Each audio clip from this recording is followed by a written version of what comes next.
رب العالمین والصلو والسلام علی سید المرسلین اما بعد فاعوذ باللہ من الشیطان الرجیم بسم اللہ الرحمن الرحیم الصلاة والسلام علیک یا رسول اللہ الصلاة والسلام علیک یا رسول اللہ وعلی آلک واصحابک یا حبیب اللہ وعلی آلک واصحابک یا حبیب اللہ الصلاة والسلام علیک یا نبی اللہ الصلاة والسلام علیک یا نبی اللہ وعلی آلک واصحابک یا نور اللہ وعلی آلک واصحابک یا نور My dear Islamic اللہ. brothers and viewers of Madani channel, welcome back to our Silsilay, the week ahead. Alhamdulillah Azza wa Jal, another Silsilay, another beautiful dua and another beautiful hadith of the Prophet sallallahu ta'ala alayhi wa sallam.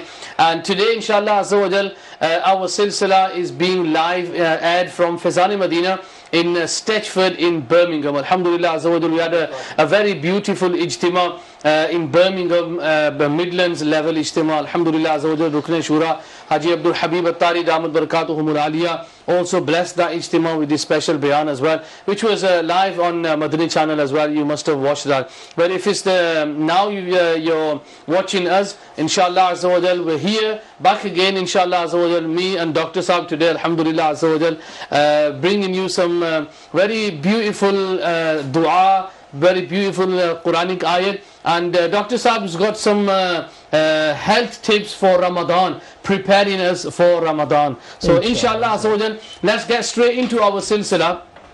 I just want you to request that please pass on the message to your family, your friends, so that they can be part of this silsila as well. You'll see the number at the bottom. Today sadly we don't have anyone for istikhara and ta'wizat, obviously because we're in Birmingham today. Inshallah Azza wa Jal, hopefully everything should be back to normal for next week, where we'll join you from Bradford.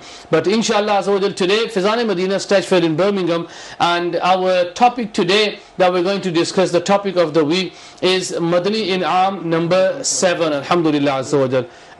Madani, can I have that Madani In'am please? Jazakallah. Madani In'am number 7 inshallah Azza wa Jal. I want to read that out today. And as you know, this is a Madani In'amat that Amir Ahl Sunnat has prepared for the Islamic brothers. These are 72. There's Islamic sisters have their own, their children have their own as well. And I just want to, because our topic today is Madani In'am number 7, and I want to read out the question today that we're going to discuss. Amir Ahl Sunnat, he has written, basically he's asking us a question. Today, did you speak softly with everybody at home and outside, whether younger or older, even with your mother and your children and their mother? In Urdu, address others by aap instead of tu, and say ji instead of hain. Now, beautiful Madani In'am that Amir Ahl Sunnat has given us, mashallah. And seriously, my dear Islam brothers and viewers of Madani channel, you know, it's the character of that person. It brings out the character. It tells you about the nature of that person as well. Dr. Saab, very important this Madani In'am, trying to bring, alhamdulillah Azza wa Jal, our character as well. We'll start off with yourself inshallah, because we've only got yourself today.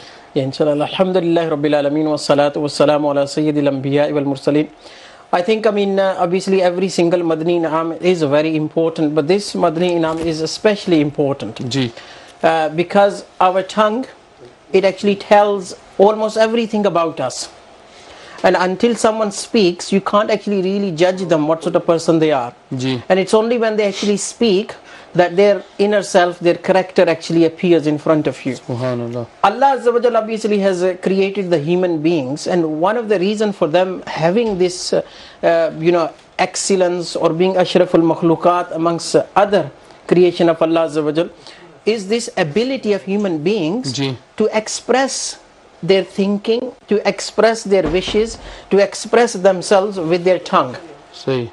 And obviously the tongue is so important, Hafizab, that if it is obedient and it believes in the oneness of Allah Azza wa Jal and the messengership of the Prophet sallallahu alaihi wasallam, then by saying these words, La ilaha illallah Muhammadur Rasulullah sallallahu alaihi wasallam, with your tongue you become a believer. Subhanallah, subhanallah. Whereas on the other hand, it's the same tongue, But if it actually makes a statement of disbelief, or someone denies in oneness of Allah Azza wa Jal, or denies in the Prophet Sallallahu Alaihi Wasallam being the last messenger, any word of kufr as well. So they will actually be out of folds of Islam, they will become disbelievers. So this is how important the tongue is. And almost everything that we do, वो कहते हैं ना कि शरीयत का हुक्म ज़ाहिर पर होता है. So until you actually say something with your tongue, the Sharia rules, generally speaking, will not apply. So it's very, very important. There's a hadith of the Prophet sallallahu alaihi wasallam. The mafhum is that every day when you wake up in the morning, your body parts, they say to your tongue that if you are straight today, then we'll be straight, but if you are bent, then we'll be bent as well. And it's happened many times, when you're having a discussion with someone and you start an argument, you might say something with your tongue, but and then the other person, he might lash out at you, he might hit you, but you get a black eye, but it was because of the tongue. So it's very, very important that we know and we learn how to use our tongue properly. Ji, absolutely. And obviously, here I would like to actually mention a verse of the Holy Quran. That Imam Ghazali rahmatullah ta'ala alayhi has actually written a whole chapter in Ihya al-Ulum, volume 3. It's all about the tongue. And he particularly mentions, obviously, at least 20 different calamities that one can suffer by misusing their tongue. Obviously, many of us don't actually realize this day and age we do not pay any attention to what we are saying. We say, I don't care. I don't care. Whatever I say, I want to say, that's my wish. I can say whatever I want to. I don't care what other people say. As Muslims ourselves, we've got Shariat that we need to follow. So if people say that, look, I don't care what other people say, but if we follow Shariat, we are not independent. We are dependent on Shariat. Those of us who actually think that I can say whatever I want to, let me narrate to you the verse of the Holy Quran. It is para 26. Bismillah ar-Rahman ar-Rahim. Ma yalfidhu min qawlin illa ladayhi raqibun atid. कोई बात वो ज़बान से नहीं निकालता कि उसके पास एक मुहाफिज तैयार न बैठा हो. Referring to the angels. The angels who are actually writing everything that we are saying. And in the commentary of this, Imam Ghazali rahmatullah ta'ala mentions that once Hazrat Sayyidina Sulaiman ala nabiyyina alayhi salatu wassalam, he sent a particular jinn called Ifrit. Now Ifrit is a very powerful type of jinn. So Hazrat Sayyidina Sulaiman ala nabiyyina alayhi salatu wassalam sent him somewhere, and he alayhi salam appointed certain individuals to go behind him and observe what he does. So people went behind Ifrit. They came back in the court of Hazrat Sayyidina Sulaiman ala nabiyyina alayhi salatu wassalam, and they said to Hazrat Sulaiman alayhi salam that we saw this Ifrit jinn. He went into the bazaar, into the public place, into the market where there were lots of people, and Ifrit looked towards the sky, and then he looked towards the people, and then he started shaking his head in amazement. Like sometimes we see something amazing, we can't believe it, and we shake our head like that. Yeah.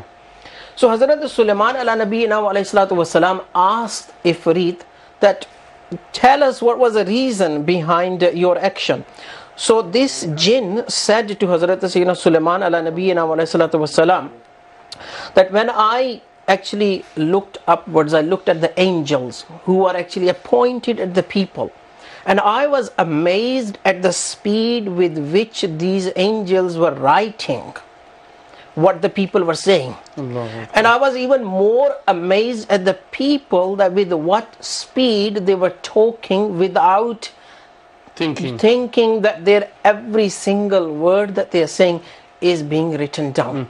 And again, this is one thing you really highlighted, that sometimes people say a lot of things but they don't realize, they don't think. And so many times even the viewers of Madani channel may have realized that sometimes we say something and then we regret what we've said. I mean, this world is actually a reflection of the world hereafter.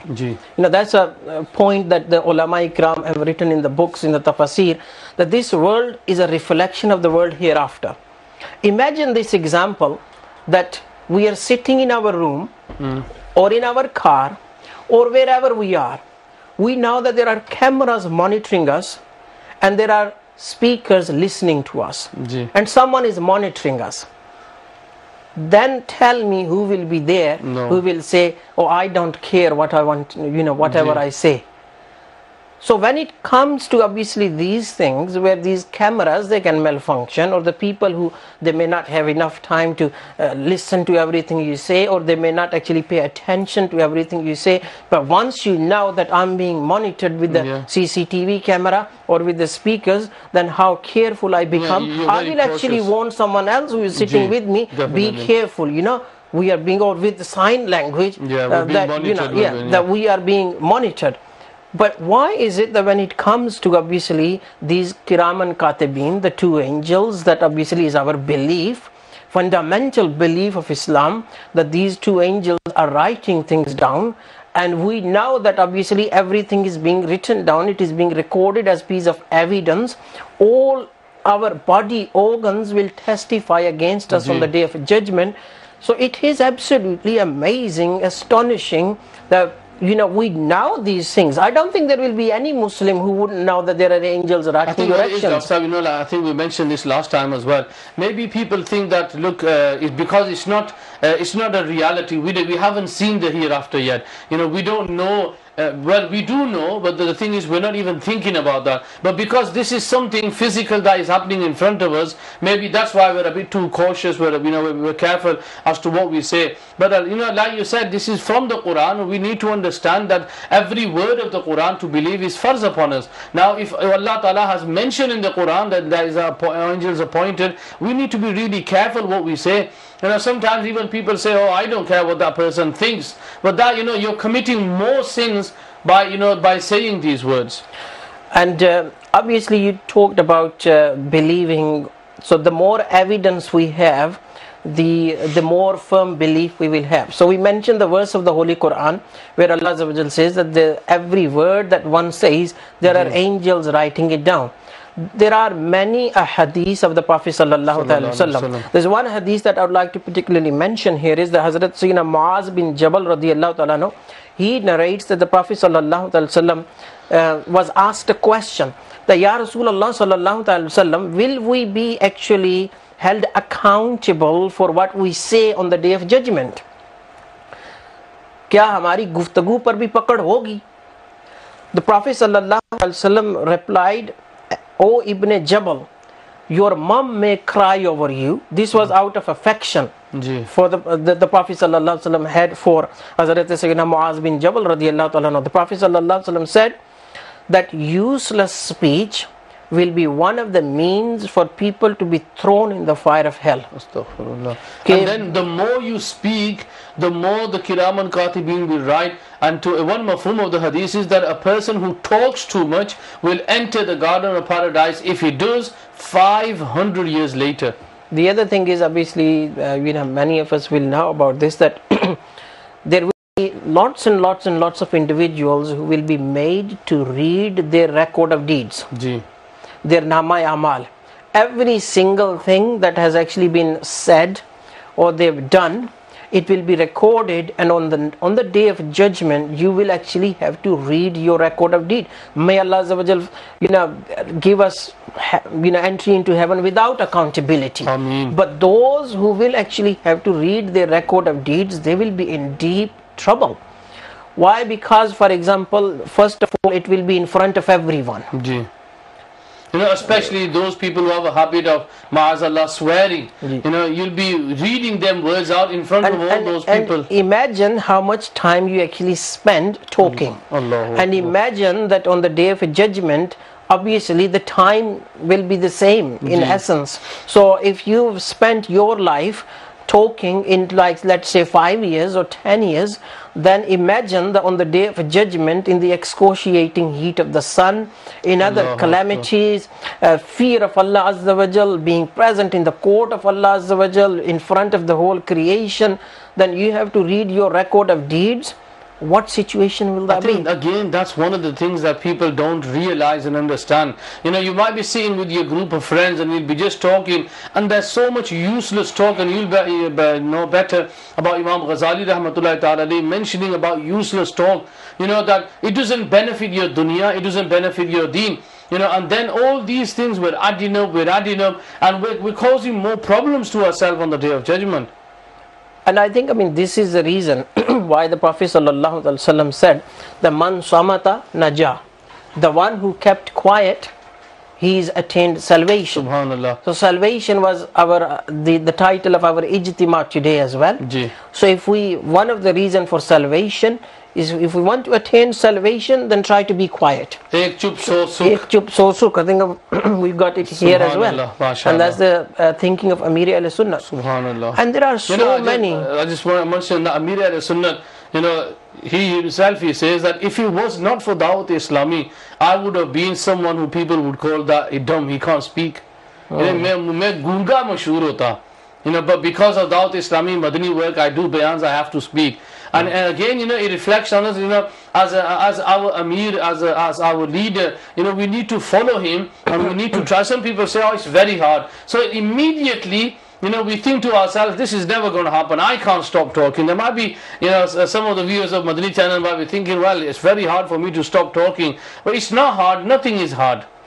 I'll inshallah come to mention what are the reasons for people to actually talk more. That's what Imam Ghazali rahmatullah mentions. But before that, let me mention one or two other ahadith, sayings of the Prophet sallallahu alaihi wasallam, so that we can further have this belief and develop this enthusiasm that I need to speak less and less. The Prophet sallallahu alaihi wasallam says that an individual's iman cannot be complete until he has rectified his heart. Allahu Akbar. And his heart cannot be rectified until his tongue has been rectified. Allahu Akbar. Subhanallah.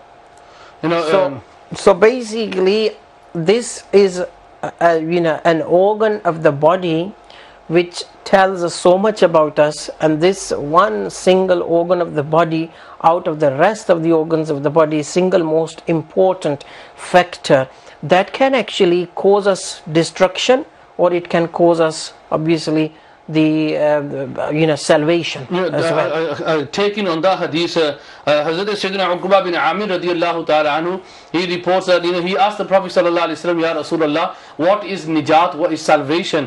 And the Prophet sallallahu alaihi wasallam, he says, apni zaban ki hifazat karo, take care of your tongue. And again, like you said, there's so many things that this tongue, can do that, and the most important thing is that it's just going to take you out of the fold of Islam. You might say a word of kufr, you might deny something, which is part of your zaruriyat, the deen, and it will take you out of the fold of Islam, and it's because of the tongue. I've seen outside, you talk to a lot of people as well, and sometimes, people, when they start talking, they don't, they're not quiet. And they'll start talking, and now they're starting to cross the boundary. They might say something, they might hurt someone's feeling, and then when someone tells them, oh, don't do that, what are you doing? Why are you backbiting against him? Why are you talking like this? Oh, forget it, you think I'm scared of them? People start to get more into committing sins. Now if you are talking, and sometimes people say, I'll say it in front of him, I'm not scared, I'll say it in front of him. But if it's something that is wrong, even though you say it in front of him, it's wrong. You're going to be held accountable on the Day of Judgment. आप सब ये जेडे बोलने ना इन्ना कि अगर कदा आखिर में नमाज ने फर्ज दसो तो इन्हें जेई चुप लगनी है ना फिर ये नहीं बोली सकने. Allahu Akbar. True. Definitely. Basically, if we ask these individuals, tell us the faraid of namaz. What are the faraids of namaz? What are their obviously parts in each fard, and how do you actually offer? They say, oh, वो फिर बगले झांकते हैं, and then they say, तू बड़ा मौलवी आई गया यार इन. In one sentence, Dr. you spoke in 3 languages. ये भी आपका एक कमाल है ना. Subhanallah. My dear Islam brothers and viewers of Madani channel, if you just joined us in this silsila, today we're discussing one of the beautiful Madani Inam number 7, in which Amir al-Sunnah basically he tells us that we should try to talk in gentle words, and we should talk respectfully amongst our family members. And even Amir al-Sunnah he mentions Bachu ki ammi, with your household as well, that when you talk to them. I've seen one thing, the women, they will say tusa ye karo, tusa ho karo, and when it comes to men, tu ek kar, it doesn't make sense, does it? obviously, when it comes to with our tongue, when we speak, obviously we can speak with good manners, okay? Or we can speak with ill manners. Ji. But clearly Islam stops us from ill manners and promotes us to actually behave with good manners. Ji. Use the polite words, be polite, be courteous to others. And when it comes to this courteous behavior, those who deserve the most, there are our family members. And sometimes you might see someone, he's so good and he's so kind to his friends out there. Make calls, I'll pay for it. But what's wrong with you? And then when his family are home, we ordered pizza yesterday. Kal khada, or koni why is everything changed now? So is it because you're family members and because they're not going to do anything? And the thing is, like you said, the family members are the ones who deserve the most. I mean, Afsab, I was obviously when we have this discussion, we alhamdulillah use the Manqabatul Madina books to prepare for this, and alhamdulillah it benefits myself as well, and we try to act upon it as much as possible. And alhamdulillah, and every muballigh of Dawat Islami, whenever they do a speech or a bayan, the Madani pearl from Amir al-Sunnat is that you are actually trying to rectify yourself, you are talking to yourself, because that's the way to go forward. And alhamdulillah, it benefits the muballighin. Now, when I was obviously reading about this, the husn saluk, the good manners, the courteous behavior, when it came to obviously the parents, in the time of the Prophet sallallahu ta'ala alaihi wasallam, there are many ahadith, many narrations when there were certain companions alayhimu ridwan, they weren't able to participate in the battles. Ji. The Prophet sallallahu alaihi wasallam would say, do you have parents? Go and serve them, that's your contribution in the battle. We know very famously that the blessed wife of Hazrat Sayyidina Usman Ghani radiyallahu ta'ala anhu was basically ill seriously, and the Prophet sallallahu alaihi wasallam requested Hazrat Sayyidina Usman Ghani radiyallahu ta'ala to look after his wife, blessed daughter of the Prophet sallallahu alaihi wasallam, not merely because she was the daughter of the Prophet sallallahu alaihi wasallam, but also because she was his wife as well. There is actually, now I'm going to tread on a little bit of controversial ground here. Yeah, Doctor, be careful, I'm telling you. So there was one Buzurg rahmatullah ta'ala alayh. He obviously did nikah with the Islamic sister, and she became his wife.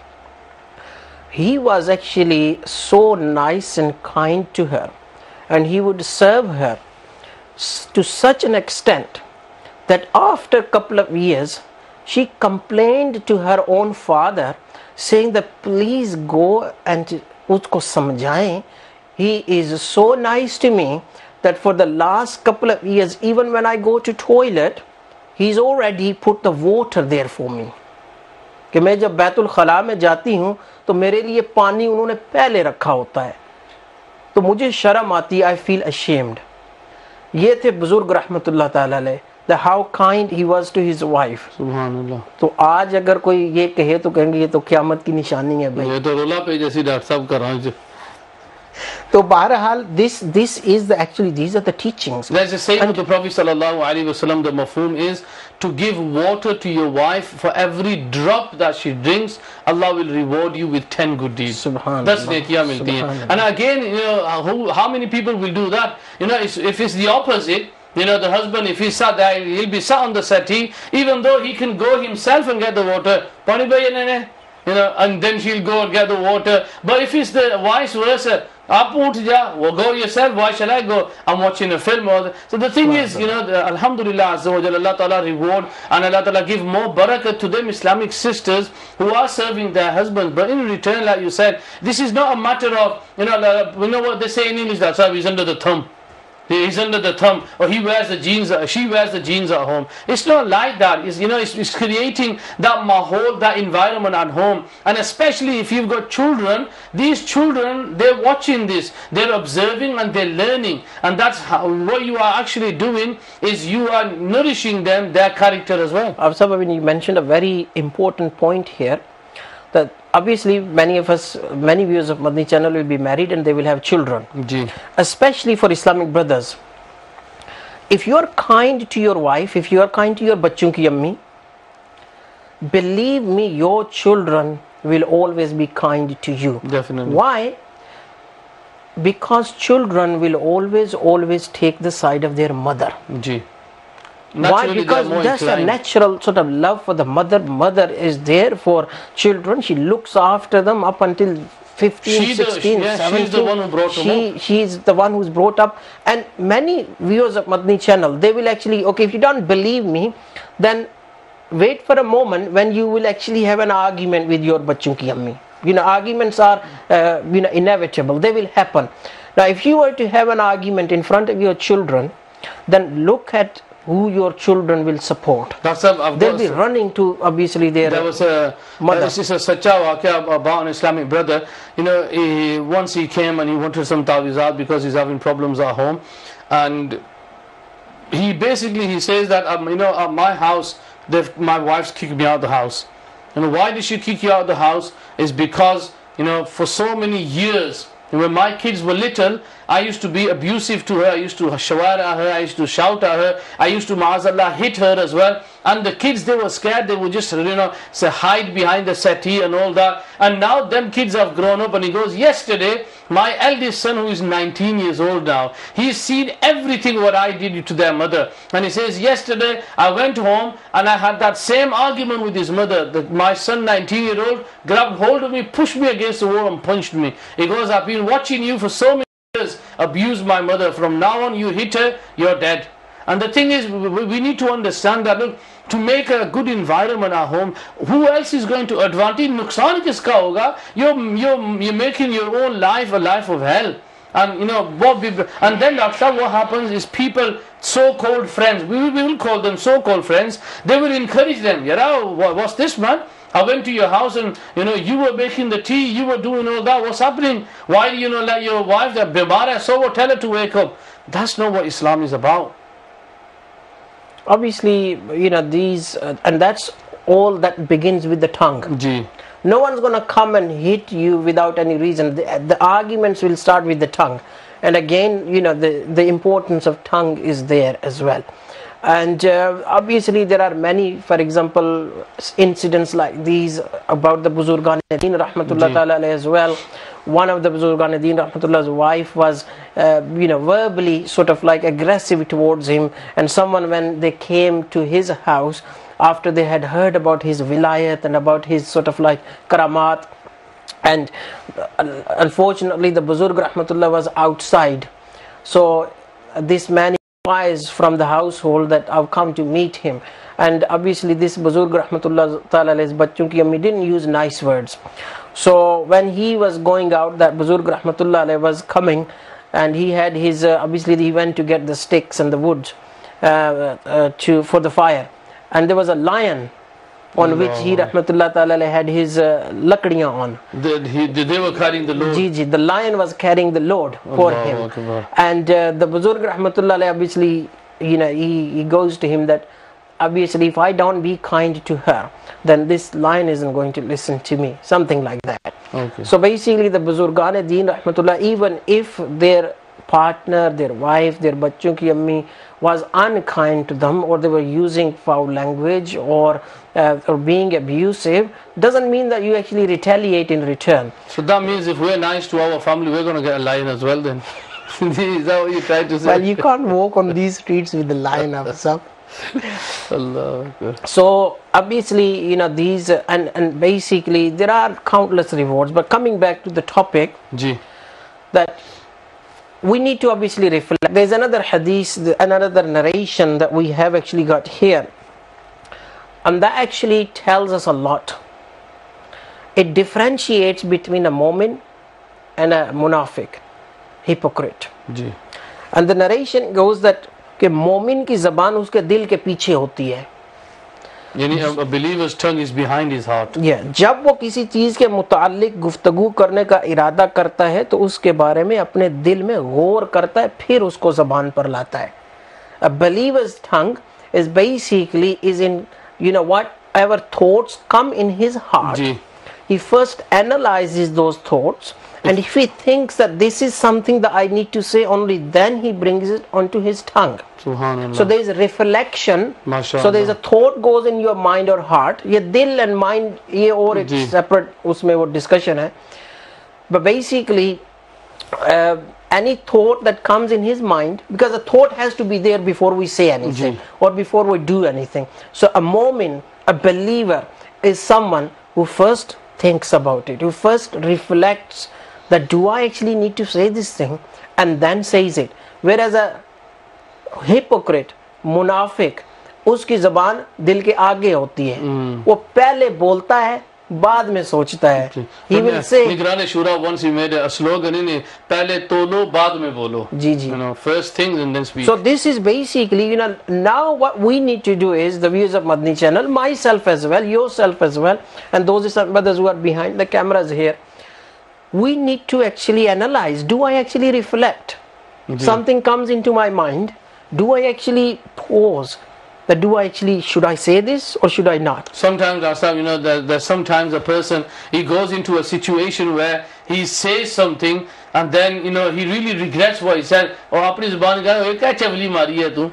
And then that person realizes, oh, I shouldn't have spoken. So again, it's, like you said, the mu'min, a believer, is he thinks before he speaks. Now that is a very beautiful Madani pool for us all to take away, that whenever you speak, first think what you are going to say, and then also, Dr. Saab, there's different ways that you speak to people. If it's a little child, you're not going to use big words, are you, to explain things to him. And then when there's an adult, you're not going to be a little baby and to talk to them. Isi tarah koi banda padha likha ho, for example, an alim deen, the way you say, you're not going to go to an alim deen and speak to him just like you would speak to your friends. So this is another, as they say, thing that we need to learn. How to speak, when to speak, and when you speak to someone, how we should speak to them. When I was preparing for this topic, this Imam Ghazali rahmatullah ta'ala, as you know, he was a philosopher of his time, actually. And he used to actually have lots of discussions in philosophy, and he used to defend the religion of Islam. Subhanallah. Now, when you read his writings, you actually realize this philosophical thinking. MashaAllah. Now, I wanted to actually bring this to the attention of, obviously, Islamic brothers, viewers of Madani channel. Why is it that in this day and age or any time, we desire to speak more and more? What are the reasons behind this? And Imam Ghazali rahmatullah alayhi, centuries ago, he mentioned 3 reasons.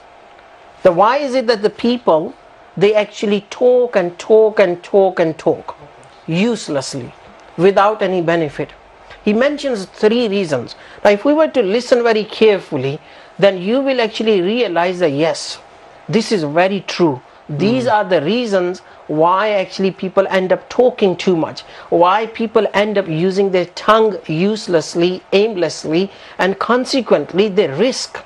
You will risk your world hereafter. You may even lose your iman. So Imam Ghazali rahmatullah ta'ala says that the first reason why an individual speaks all the time is that he has this desire to know about the life of others which he doesn't need to.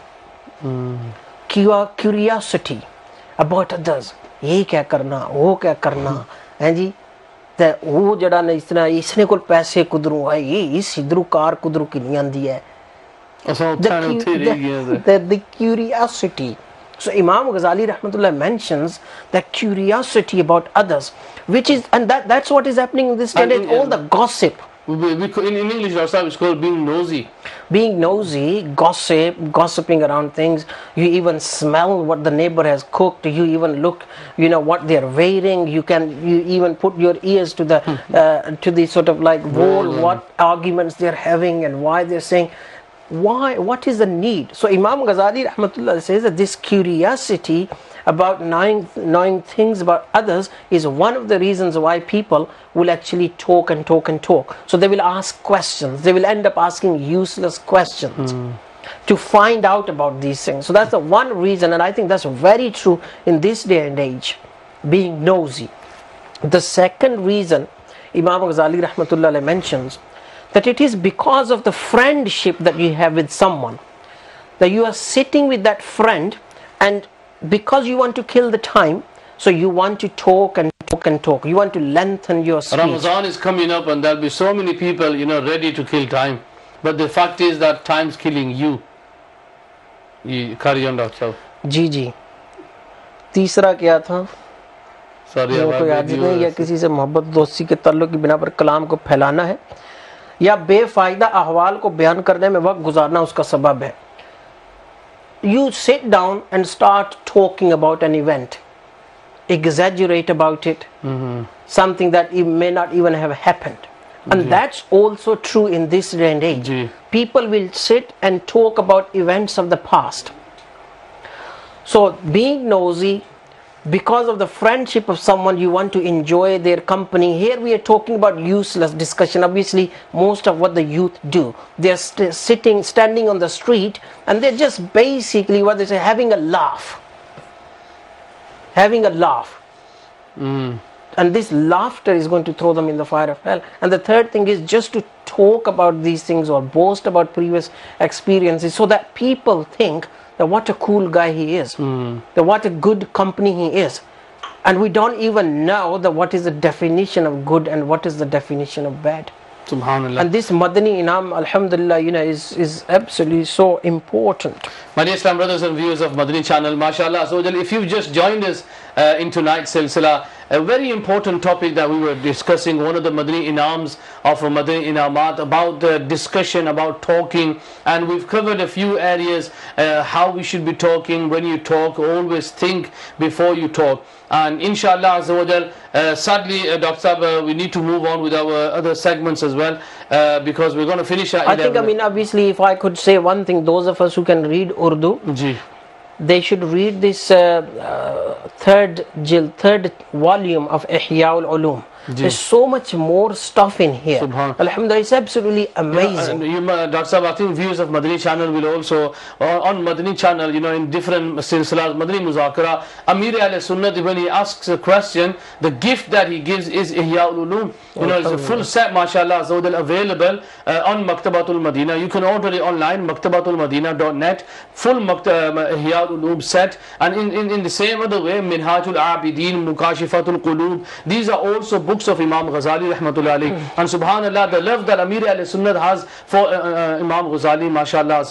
And seriously, we need to read his books, and you will find out how great this scholar Imam Ghazali rahmatullah ta'ala alayhi is. Swiftly moving on to our next segment. Like I say, alhamdulillah, we're joining you live from Faizan Medina in Stechford in Birmingham, and we're sat in a very beautiful little maktab, which is in Faizan Medina itself. I've got one message by Islam brother says, are you sitting in a garage? Not today, no, we're sitting in a room, mashallah, comfortable sofas and everything. But swiftly moving on to our next segment, and next segment, mashallah, is Quranic dua.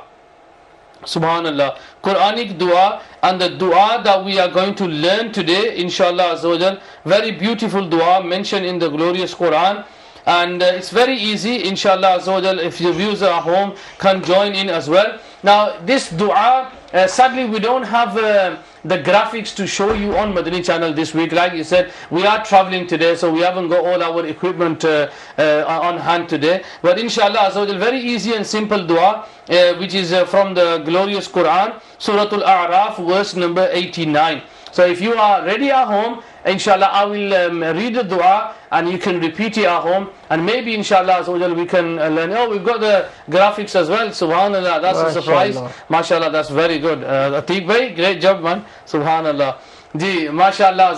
So the graphics are on the screen now. So inshallah, Dr. Sahab, are you ready as well? Well, I don't have graphics. Well, they're on the screen there. Okay. They will make it easier for you. MashaAllah. जी तो पढ़ते इंशाअल्लाह अज़्ज़वजल. बिस्मिल्लाहिर्रहमानिर्रहीम. रब्बना फ़्तह बैनना. रब्बना फ़्तह बैनना. रब्बना फ़्तह बैनना. रब्बना फ़्तह बैनना. व बैनना. व बैना, sorry, व बैना. व बैना. रब्बना फ़्तह बैनना. ربنا افتح بيننا وبين قومنا بالحق.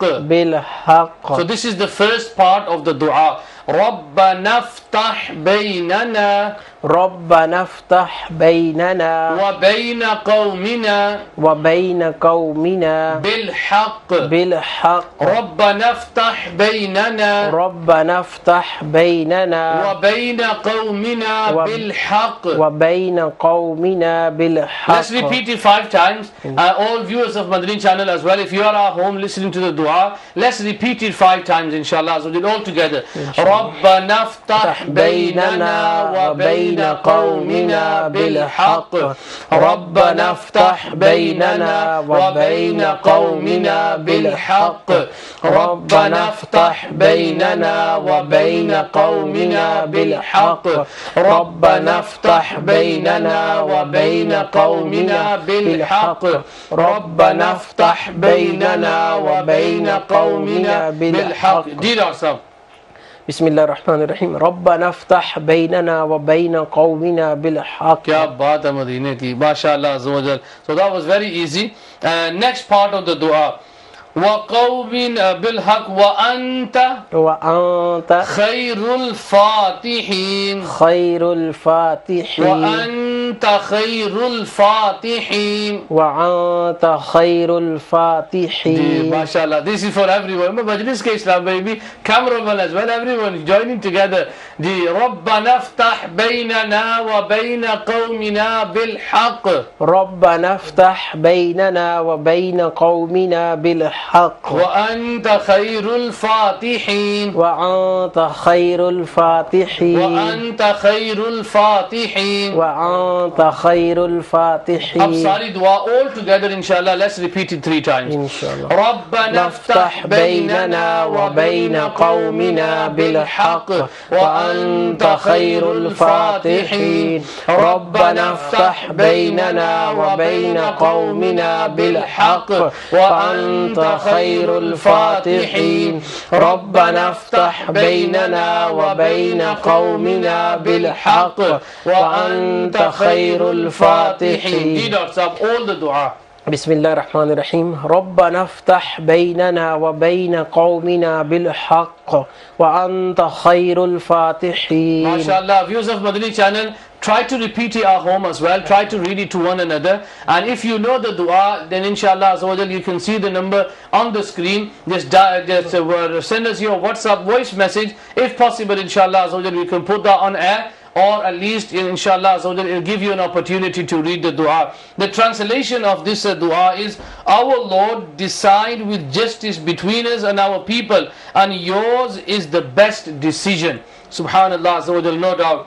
So alhamdulillah, we've learnt a very beautiful Quranic dua as well. I think I'm getting some ishare that tea is really ready as well. So we'll see. So inshallah, Pyare Islam Bhaiya, try to inshallah learn the dua. And one of the best ways to learn the dua is to teach others. Jitnu ko sikhayenge, the more people you teach, the more you are going to inshallah have it memorized. Yeah? So try to have a little target in your mind that inshallah, because remember this Silsilay is the week ahead, so you're going to go to college, university, work tomorrow. So why not include your workmates, your college friends, teach them, so that inshallah and talk about that, when they go back to school tomorrow or colleges, talk to them. Look, we were watching the week ahead Silsila, and this is the dua that we learned yesterday. Teach them to your friends. Ballighu anni walau ayah. Pass on from me whatever you know, even though if it's one ayat, and this could be one ayat. So please inshallah be part of this neki ki dawat, be part of this alhamdulillah way of earning good deeds for yourself. So inshallah now moving on to our next segment, which inshallah we're going to learn a very beautiful hadith of the Prophet sallallahu ta'ala alayhi wasallam. So inshallah we're going to learn prophetic wisdom, the hadith of the Prophet sallallahu alayhi wasallam. Deed of sab, mashallah hadith of the week is today inshallah from Tirmizi Sharif. So it's a small hadith from Tirmizi Sharif. Deed of sab tayar, and the viewers of Madani channel ready as well. Ji. من هدى زقاقا من هدى زقاقا من هدى زقاقا من هدى زقاقا كان له من هدى زقاقا كان له من هدى زقاقا kana lahu. Inshallah, we're going to have you on the screen, Dr. Saab. There you go. There it is. Okay. Man hada zuqaqan kana lahu. Man hada zuqaqan kana lahu. Man hada zuqaqan kana lahu. Man hada zuqaqan kana lahu. इसको आधा कर लेते हैं. So this is first half. Man hada zuqaqan kana lahu. Man hada zuqaqan kana lahu. Man hada zuqaqan kana lahu. Man hada zuqaqan kana lahu. Man hada zuqaqan kana lahu. Man hada zuqaqan kana lahu. Mithla. Mithla. Man hada zuqaqan kana lahu mithla. Man hada zuqaqan kana lahu mithla. Man hada zuqaqan kana lahu mithla. Man hada zuqaqan kana lahu mithla. MashaAllah. Itqi. Itqi. ये ता है तो है जी itqi te. इत्ती Itqi ta. Alif ba ta. Itqi. इत्ती Man hada zuqaqan kana lahu mithla itqi. من زقاقا Man hada زقاقا كان له mithla مثل itqi. Man hada zuqaqan kana lahu mithla itqi. من هدى زقاقا كان له مثل إتقي. Subhanallah. Man hada zuqaqan kana lahu mithla itqi. من هدى زقاقا كان له مثل إتقي. MashaAllah. And the last word is raqabah. رقبة. Man hada zuqaqan kana lahu mithla itqi raqabah. من هدى زقاقا كان له مثل إتقي رقبة. Subhanallah. MashaAllah. That was beautiful. I was under a lot of pressure because Islamic brothers from Leicester are leaving and they were sending me a message, we are going. So I thought to Don't let worry, them know inshallah, that don't leave me behind. You can always catch the bus home. So the translation of this hadith Pak is that it is a charity to give directions to someone who is searching for a place. Yeah. So it is a charity to give directions to someone who is searching for a place. So another beautiful hadith of the Prophet sallallahu alaihi wasallam that we've managed to learn as well. Now in our last half an hour, inshallah azza wa jalla, we're going to have because Ramadan is just round the corner, the blessings and the beauty of Ramadan, inshallah azza wa jalla, very soon we're going to see them. And in the last half an hour, inshallah azza wa jalla, we're going to be talking about preparations for Ramadan, and especially at the time of Iftari and at the time of Sahri. Ji Dr. Saab, mashallah, I've heard you got some very good things prepared for that as well. Not as dishes, but some Madani foods for us. So obviously I hope that viewers of Madani channel like it because they may find it a little bit bitter. Subhanallah. That's fine, Dr. Saab. So basically the month of Ramadan is fast approaching. We just celebrated the Shab-e Baraat, 15th night of Shaban, and we've got about only 12-13 days left. And alhamdulillah azza wa jal, you know, there's always the eagerness, there's always obviously you know, everyone's so happy that the month of Ramadan is coming. Subhanallah. Many people are happy for different reasons. Obviously some are happy because they will obviously, you know, all this mercy of Allah azza wa jal, the showers, all that, the blessed environment that you become part of, all the spirituality that is attached with the beautiful month of Ramadan, all that worship of Taraweeh, the recitation of the Quran, alhamdulillah, the peace and the tranquility that you actually get with this month of Ramadan. Some you people do find odd people where they say, oh, bari gaye, another 21 hours of Roza. Obviously that's another careless use of the tongue. Because you have to be very careful that in certain situations, you know, the rulings may be quite severe. Yeah, definitely. There will be other people who will be say obviously right, you know, the iftar parties and the sahri parties and all the kajla penny and you know, the samosas and the pakoras and the mithai. That's a new one. That's a new one you told us today, kajla penny.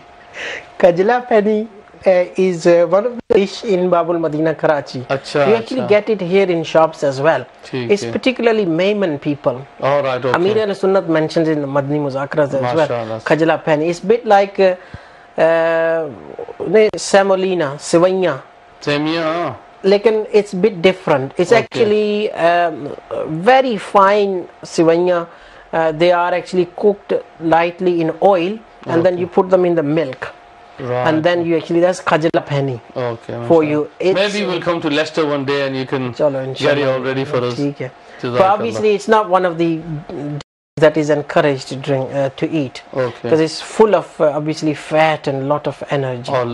So anyway, so these are some of the reasons that people may say, okay, I'm going to eat so much and have this and this and this and so forth. From medical point of view, I briefly wanted to mention the medical benefits of fasting. And alhamdulillah, this is the day and age of internet and social media.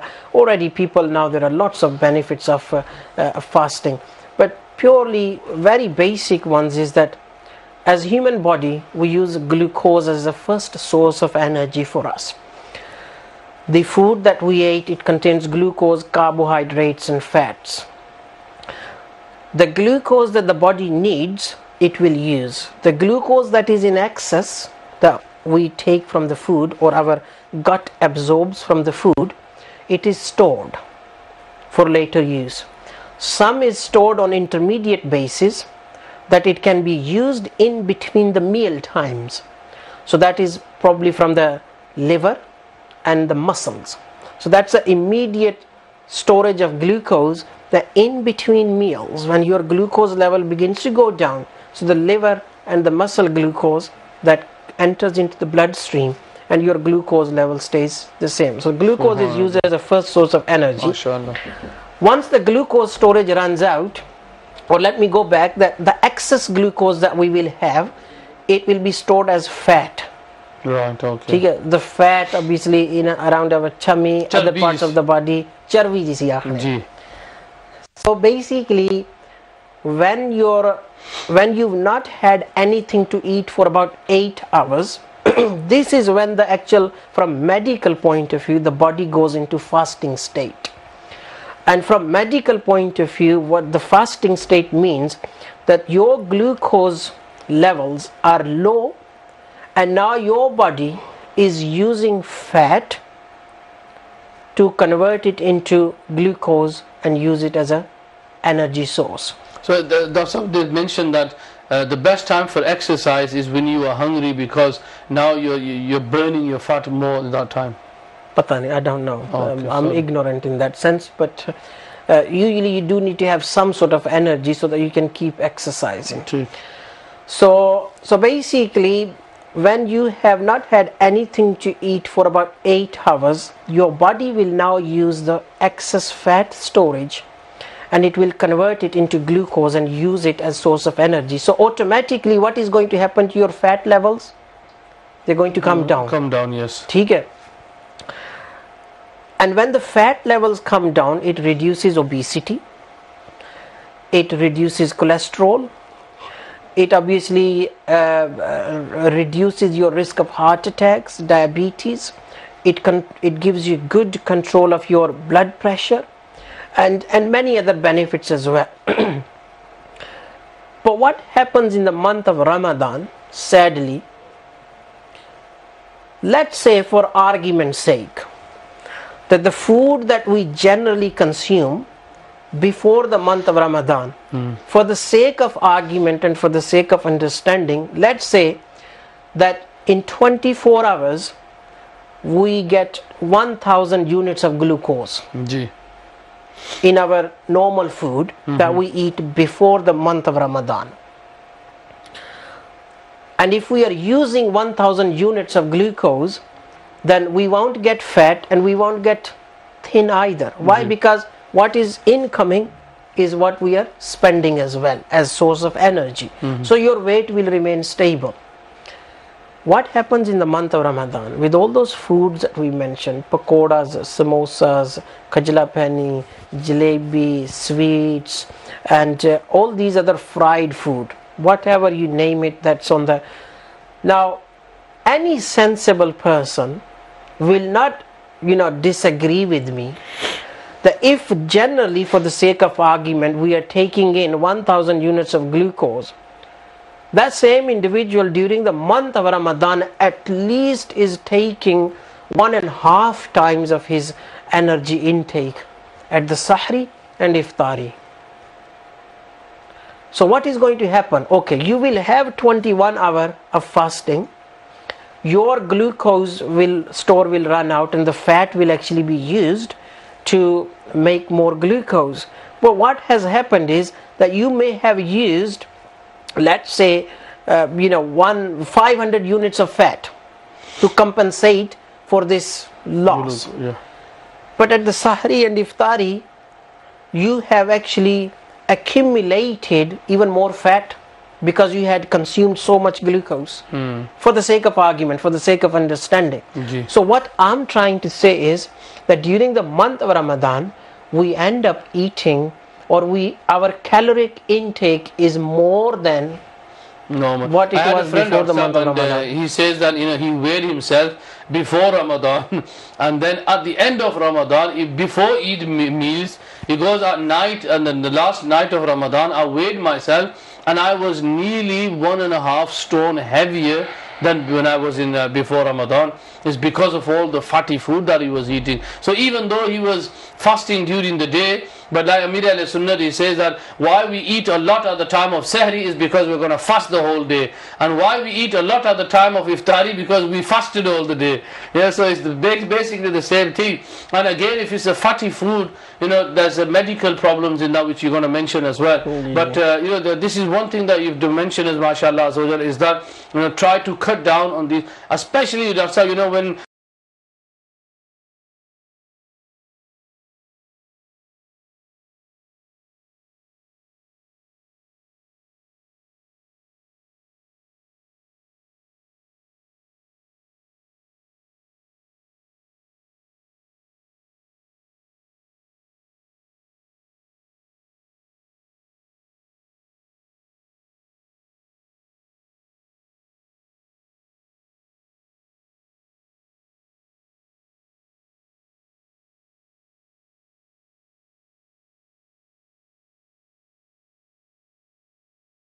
our Prophet ﷺ, his was that he used to eat dates and water or dates and milk, and all day he used to fast as well. So maybe at the time here, we're doing Iftari at 9:30, and then we've got Sahri at 1 o'clock. So that's like there's not much time in between, is there?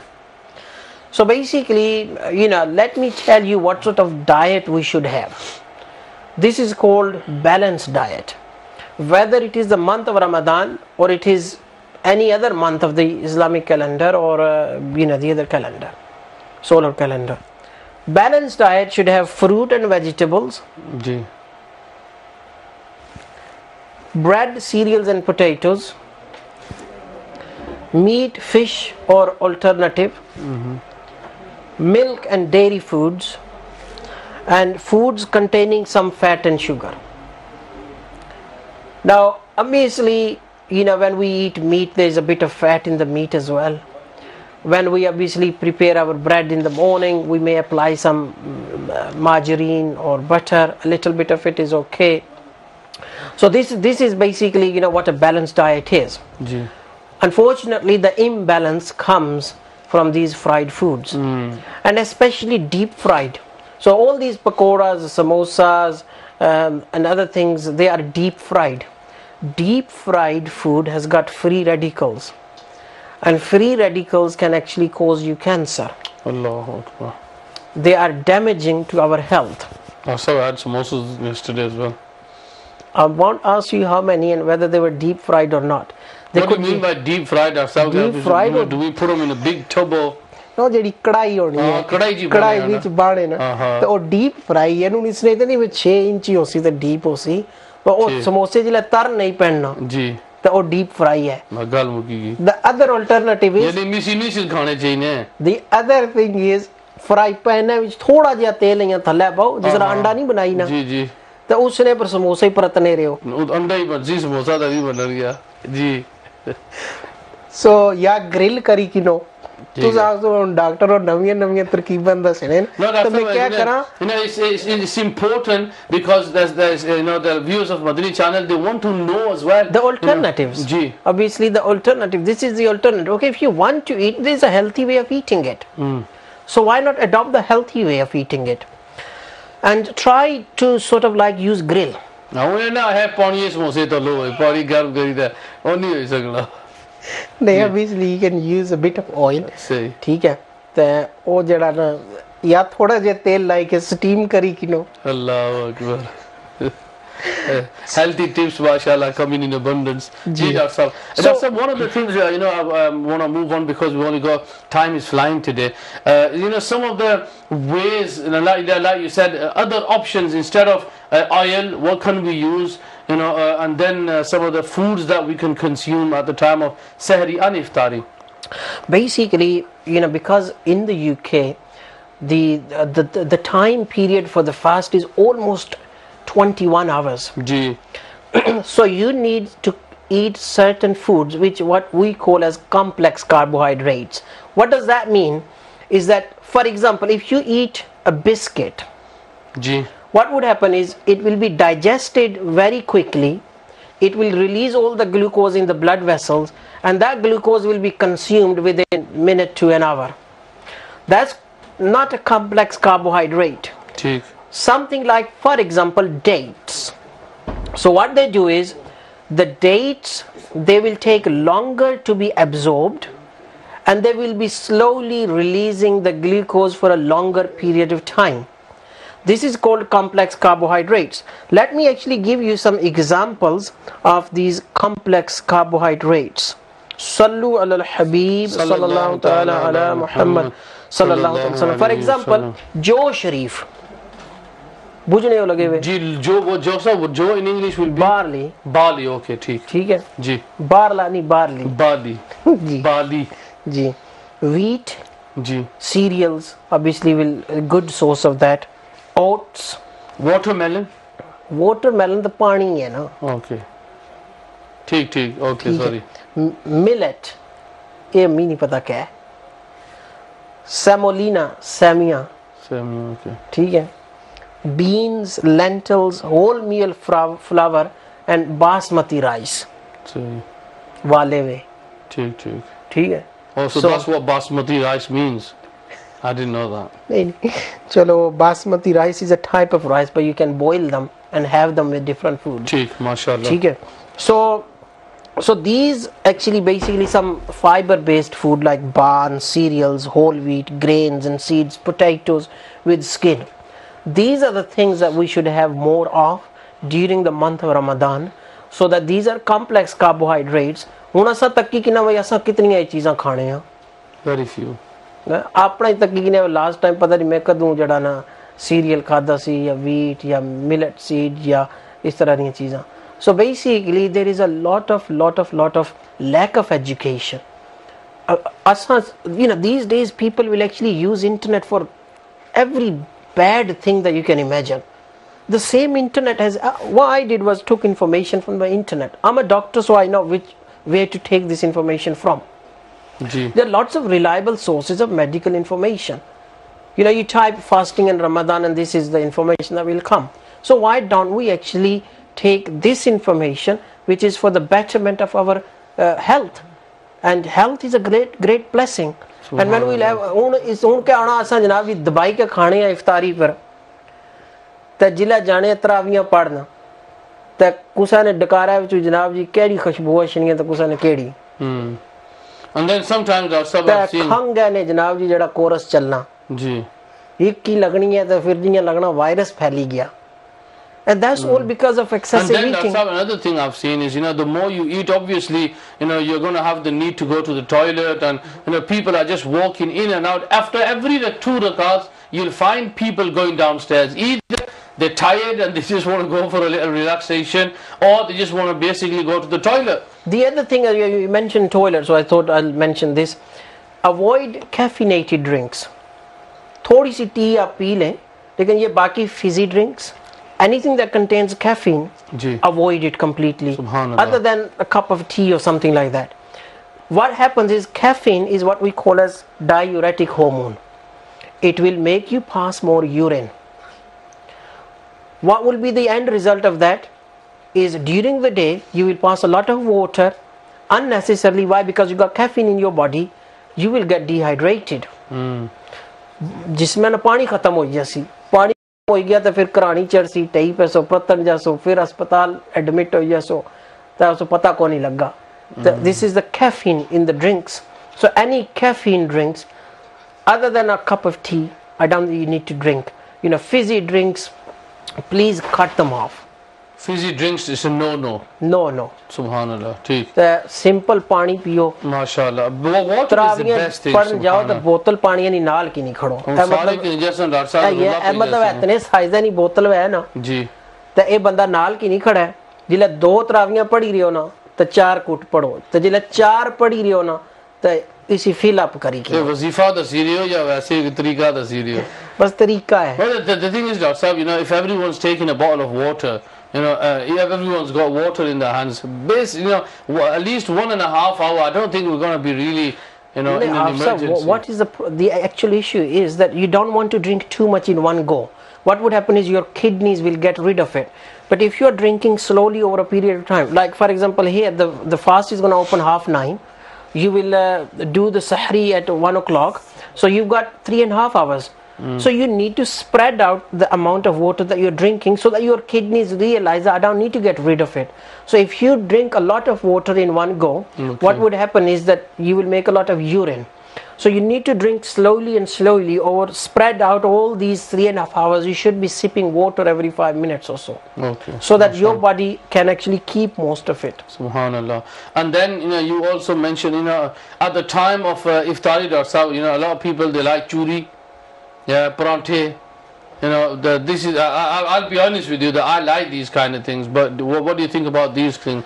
Should we have them moderately or is just no? देखिए honestly सीधी गल है, परांठे तो छोड़ी के तो उसनी जगह रोटी, simple रोटी खाना, सादा जो रोटी है ना, ठीक, उस पे आए. ये थोड़ा हमारे मतलब नफ्स पे भारी है. It's hard on our obviously desires and wishes. But you need to leave it forever and ever, or you can have it occasionally. चलो मतलब महीने में चेक वारी पराठा आता खाए के. And look at the beauty of this, the comfort and the peace that it will give you in the worship of Allah Azza wa Jalla, in the Tarawih, in the Fajr. Ramadan, Allah Ta'ala mentioned in the Quran that why is Ramadan? لَعَلَّكُمْ تُفْلِحُونَ, so that you can be successful, so you can be pious. The maqsad to ye hai na Ramadan ka. You know what we are mentioning now is, you know, being sensible in Ramadan. And like you said, you know, if you eat paranthe, if you eat churiyan, you know, a lot every single day, then what's going to happen? Your stomach's going to be full. And like, you know, if you do iftari straight away, most of the masajid, what happens is Fajr namaz is early. You know, so for example, in our masajid of Fazan Medina, Fajr will be 1:30. So you've eaten a lot of food, you've read for 1:30, and then you're full stomach, you're going to sleep. And then you're going to go to sleep, and then in the morning when you wake up, all the food is going to be there. Ji. And obviously that's another problem. This will cause indigestion and obviously heartburn and all these problems and issues. Subhanallah. So my dear Islam brothers and viewers of Madani channel, if you've just joined us, Alhamdulillah, we're talking in our third segment of today, which is health is wealth. And mashallah, Dr. Saab is giving us some very valuable points, Madani pools, mashallah, as to how to eat sensibly in the month of Ramadan. Dr. Saab, you mentioned some of the fatty food that we shouldn't be, fizzy stuff, fatty food. What about, you know, you mentioned fruits. You know, what kind of level should we be eating the fruits? Just say it's time for iftari. Yeah. What is the first thing that we should be eating? Should it be, you know, for a lot of masajids, Alhamdulillah, I know that most in Fazan Medina, samosa kebabs are banned. That's banned them, which is very good. But sometimes you'll have a lot of fruit. You know, what is the first thing that we should be eating? If there is fried food as well. Basically, obviously, the fried food is avoided. Okay, not to eat that at all. Drink water and dates to begin with. And then obviously, you know, if you have watermelon, angur, and, you know, other of these, I don't think there's any particular order in which you should be actually you know, choosing. The more water content in a fruit, the better it is. Especially watermelon. Okay. Damana jisi jaane. Ji. So watermelon, tarboos. That's very good. Punjabi nu kende hadwana. Hadwana. Ji. Mashallah, learned something good. So the other thing I wanted to actually mention was that these things to avoid. these what we call processed foods, gulab jamun, balu shahi. And Amir al-Sunnat has written a risala in kebab samosa ke nuksanat. So sometimes people don't want to read that because it might be something that they have to stop eating. But you'll be amazed at how much knowledge Amir al-Sunnat is sharing us, and he's even telling us different ways. Even when you make dal, when you make tea, different ways that you can make these but healthier. One thing I wanted to say before, I don't know how much time I have. We've got 7 minutes left. 7 minutes, plenty of time. Okay. One thing that I wanted to say was that, in our Asian families, we have large families, and during the month of Ramadan, we will obviously try to invite lots of people for iftari, especially over the weekend. The chwariyan ਜਿਹੜੀਆਂ ਸਾਡੀਆਂ ਮਾਵਾਂ ਭੈਣਾਂ ਨੂੰ ਘਰ ਉਹਨੇ ਪਈ ਜਾਣਾ ਵਕਤ ਉਹ ਫਿਰ ਇਹ ਬੜੇ ਬੜੇ ਭਾਂਡੇ ਜ਼ਾਹਿਰ ਹੁਣ 15-20 ਬੰਦੇ ਲੈ ਕੇ ਅੰਦਰ ਨਿੱਕੀ ਜੀ ਆਂਡੀ ਵੀ ਦੀ ਬਣਨ ਲੱਗੀ ਉਹ ਫਿਰ ਬੜੇ ਭਾਂਡੇ ਹੋਣੇ ਤਾਂ ਚੁੱਲ੍ਹਾ ਚਵਾਰਾ ਨਿੱਕਾ ਜਿਹਾ ਹੀ ਹੋਣਾ ਜੀ so basically because of big pots and use the same basically chulha ji gas stove gas cooker ji there is a risk of carbon monoxide poisoning. Allahu Akbar. Now this, especially if the kitchen, usually here in UK, are very small, they're not very well ventilated either. So there's not much air going through. There are these big pots. Why? Because the fire underneath is not sort of being used effectively. So the fire doesn't burn properly, the gas doesn't burn properly, and you get this carbon monoxide poisoning. Now carbon monoxide poisoning is colorless gas and it doesn't have smell, and if it accumulates, all the people are going to have is they will faint. It doesn't happen very commonly, but if you are actually cooking for lots of people with big pots, then obviously make sure that the chulhe that you use are right size, or if there's any windows, just make sure that everything is well aired, well ventilated, because otherwise this can actually be dangerous to someone. No, I've seen it sometimes, like you mentioned, kitchens are very small and there's a lot of cooking to be done, and then we've only got a little fan in the window, so it's better to open the window as well. So mashallah, so health and safety advice there as well, which we all need to follow as well. So we've got 5 minutes inshallah, so we want to finish at 11 o'clock because we have Isha Namaz at 11 o'clock as well. Ji. Inshallah. Now, is there any question you want to ask about the fasting and Ramadan? I had a lot of questions, Dr. I don't know, I forgot them all now. I had a few questions. Well, you can think of a question and give the answer. So basically, sometimes what happens is that people who have got certain diseases like diabetes or asthma or heart conditions and so forth, they very commonly ask doctors, should I fast or should I not? Now, being a doctor, we have very strict guidelines. I cannot give any advice to someone who's not my patient, first of all. Secondly, when it comes to fasting, it's not just the doctor's opinion. You have to have the opinion of a mufti. So first you are going to speak to the doctor, and the doctor is going to advise you. Now even before that, I remember in the last month of Ramadan when we did the Silsilay, that the patients who suffer with the long-term illnesses like diabetes or asthma, the major ones that people generally would have questions about, and these are the difficult ones because they may actually, now if you can actually get your disease better controlled by following the advice of the doctor, and if you are taking medication only once a day, and you are stable and you worked hard to achieve that. असाने बंदे के आने न सा जाना है तो खुदा जाना है, जेडी रात कब्र विच बाहर कोई नहीं तो खाओ तो दब्बी के खाओ जेड़ा रिस्क लिखे आ वो तो खाना.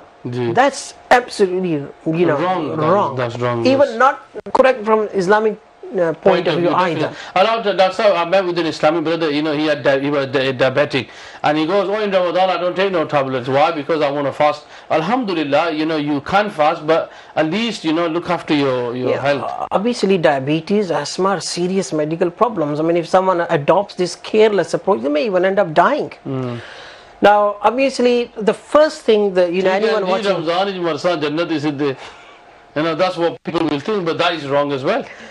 So basically, dying in the month of Ramadan is not a guarantee that you will end into the Jannah. You might fall very seriously ill, and then when Ramadan's gone, then you might follow. Okay, but anyway, let's not go into there. But the viewers of Madani channel who actually have got these major illnesses, you got 11 months. Get your condition under control. And if you are, if you get your diabetes under control, you get your asthma under control, or any other major illness, what would mean is, generally speaking, you will need to take medication once a day. Now, if you are down to once a day medication, then as a general rule of thumb, that inshallah you'll be able to cope during fasting as well, because in 24 hours you can really take the medication, other than very few medication which need to be taken specific fixed time of the day. So if you can bring your medication to once a day, or if you're taking once a day, for example, some diabetic patients, but they improve their diabetic control and they go to diet control and they don't need medication, these are the people who will actually benefit from fasting. Now, if you, for some reason, you've tried your best and you cannot actually control your disease, and you have to take medication twice a day or 3 times a day, now first you ask your doctor. What the doctor says, now ring Darul Ifta Ahl Sunnat. Put your condition to the Mufti Sahab, and only Mufti Sahab will actually then give you the final verdict. Subhanallah. Now, Alhamdulillah, the Muftiyane Kiram is not like what we commonly people think. Oh, Maulvi kya pata ji? Or the doctors may think that the Mufti is going to give a fatwa, which may not be in the best favor of the patient. But the Muftiyane Kiram very seriously take the advice of the doctor as well. Because they are not going to say something which is going to compromise the health of the patient. Which is why the patient first take the opinion from their own particular doctor, and then ring Darul Ifta Ahl Sunnat and discuss it with the Mufti Sahab, and whatever they say is what you actually act upon. MashaAllah. And I don't think you need to, sometimes people actually, some elderly women, stories bujjiyan ji, doctor ji miki certificate diyo me roza na rakhi sakni. Is that certificate going to prove right on the day of judgment in the court of Allah Azza wa Jal? I think again, you need to have that fear of Allah Azza wa Jal in this matter as well. Sadly, Dr. Sahib, it's 11 o'clock, we've run out of our time. My dear Islam brothers and viewers of Madani channel, I hope, Alhamdulillah Azza wa Jal, we've learned something in today's Silsila. Inshallah Azza wa Jal, in our next live Silsila, which is on a Friday that we have the Loving the Beloved Silsila, where we talk about the Seerat of the Prophet Sallallahu Alaihi Wasallam. And this Friday, Inshallah Azza wa Jal, we're going to be talking Hajjatul Wada, the last farewell Hajj of the Prophet Sallallahu Alaihi Wasallam. A very interesting topic. And Inshallah Azza wa Jal, in the next week's Loving the Beloved Silsila, that maybe is going to be our last Silsila just before Ramadan. Inshallah Azza wa Jal, in Ramadan we're going to have our live Silsilas for Sahri and Iftari. So please try to join us in Ramadan, where Inshallah Azza wa Jal, we're going to be having some specific topics that we're going to be discussing about. At the moment in time, Alhamdulillah Azza wa Jal, all of us in our Fazan Medina in Stetchford in Birmingham, please take care of yourself and keep watching Madani channel. Sallu ala الحبيب صلى الله تعالى على محمد.